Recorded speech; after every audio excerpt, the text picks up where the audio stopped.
and welcome to another episode of the Hostplus Sustained Performer. Each week we delve into what makes a team or a player a proven sustained performer week in and week out. This week, let's welcome Riley Beveridge into the studio. Hello there. G'day Nat, looking forward to this week's one. I am too. So gone are the days, Riley, where a key forward kicks 100 goals in a season, but we do love seeing a big man clunking those marks and booting bags of goals. And in the last month, we've seen a revitalised Tom Hawkins find some of his best footy. He did start slowly this season, but it seems it's all clicked for him and he's currently leading the Coleman medal race. Yeah, he's been awesome this year, kicking big bags, particularly throughout this festival of footy that we've just seen. And I actually think he's probably been up there with Lachie Neale this year as one of the two most impactful and influential players in the competition. So looking forward to getting stuck into analysing his career. Yeah, well, he is 32 now and he's been around for a while, as you say, and he's always been fairly consistent for the Cats. I think his breakout year was about 2012. He's kicked 50 or more goals in 6 seasons, but this year, Riley, as you say, he's taken his game to another level. I want to take a look at some stats now and his improvement. Even if it is just slight and you look at some of these key indicators here, it is incredibly hard to be a key forward in this modern game. Has he been underrated throughout his career until now? I actually think he has been pretty significantly underrated. I mean, you look at the last few Coleman medal winners, Kennedy, Buddy, obviously, Jeremy Cameron, Jared Roughhead, Jack Riewoldt as well. Quite often, he's not mentioned in the same vein as those players. But if you look at his career across an 8 or a 9 year stint, he's been just as good, if not better. I think really probably Buddy and Josh Kennedy maybe are the only two that slightly edge him, but they'll go down as two of the best key forwards to ever play the game. So incredibly underrated career. I think one of the main reasons for that is because he doesn't have that Coleman medal.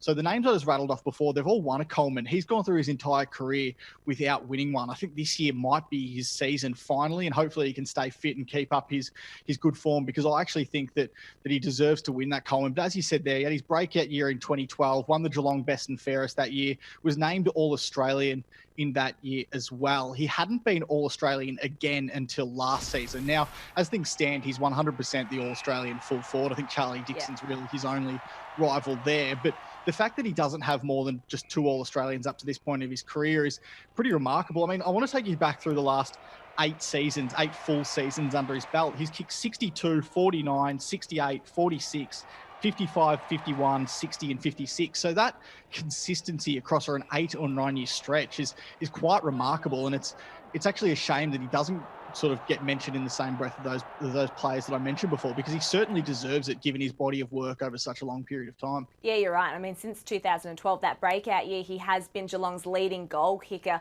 for, 8 years straight now. I think one thing that sort of held him back, Riley, is his body. I mean, he looked cooked a few years ago with a persistent back issue. He's struggled with confidence as well, but it seems as though now he's just managing his body better than ever. Yeah, he is. You mentioned the confidence, particularly in front of goal. I remember that 2011 grand final where there was stages where he looked like he could take that game over, but dished a couple off to Stevie J as well. But yeah, I think the back injuries is a really interesting one, because that 2013 season where he was plagued by those back injuries, he spoke publicly of just how much they were hampering through that time.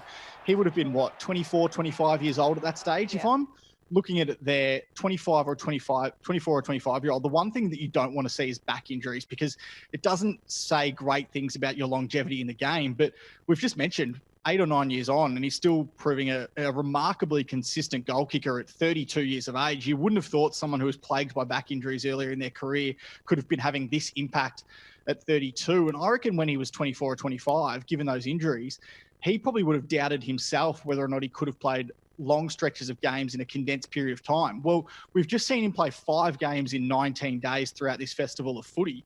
And what's he kicked? He's kicked 19 goals in those 5 games. So that just goes to show he's playing his best footy throughout his last stage of his career, which longevity you probably wouldn't have thought would have been on his side when he did have those back injuries. No, you're 100% right there. I mean, his kicking style, I think on the weekend, it was compared by some commentators to Plugger Lockett. He's on 584 career goals now, fast approaching that 600 milestone. And that's not an easy feat. We can see here he's in the top 3 goal scorers for Geelong behind Gary Ablett Sr. and Doug Wade. He has a little bit of Doug Wade about him too, in the same sort of characteristics and stature, but both of those superstars when it comes to sustained performance. Do you think he deserves to be up there with those guys?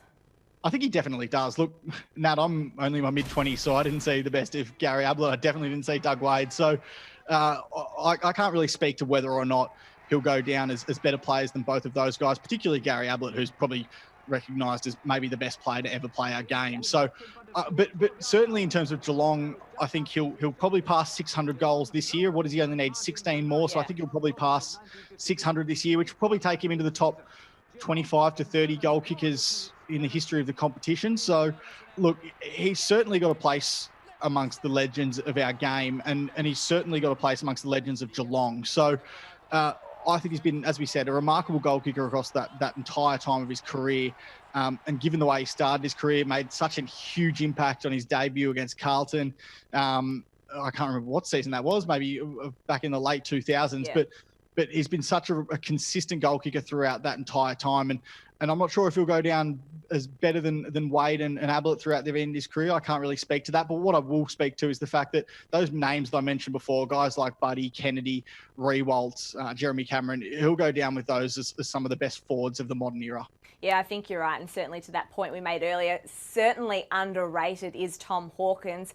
As we mentioned, 32, out of contract. Surely Geelong are going to sign him on for a new deal.